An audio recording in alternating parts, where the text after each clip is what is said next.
Well, every teacher who was in that big crowd today came to Victoria with a story.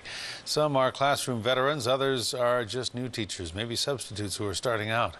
But as Aaron Glazier discovered, they all say what has forced them to take a stand and to dig in is their students' best interest.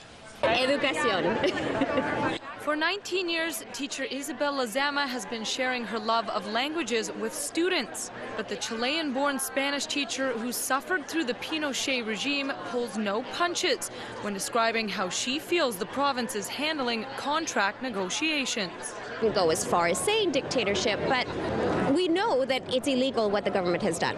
They've stripped us. It's gone to the Supreme Court. The Supreme Court said that it was illegal, and yet they're still doing it.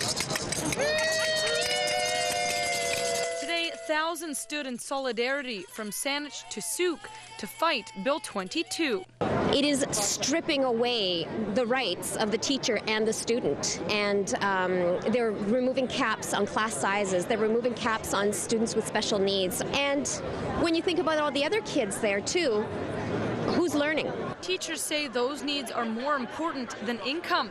They say they are in it for the outcome. And I just shake my head because I think it's education. And again, get rid of the 15% pay raise, but let's just give them a decent education. A concession, but not a white flag. Teachers say they aren't throwing in the towel just yet. And if there's anything that I can teach there to my children and to my students is that even though it may be a lose-lose situation, you don't just give in without a fight. But it's not just the education of students today these teachers say they're fighting for. It's their own children and generations to come. I'm really scared, you know, and not everybody. I have the advantage that I am a teacher and I can do things at home, but not everybody has that luxury. And so all these kids are going to lose out. They're just going to get lost.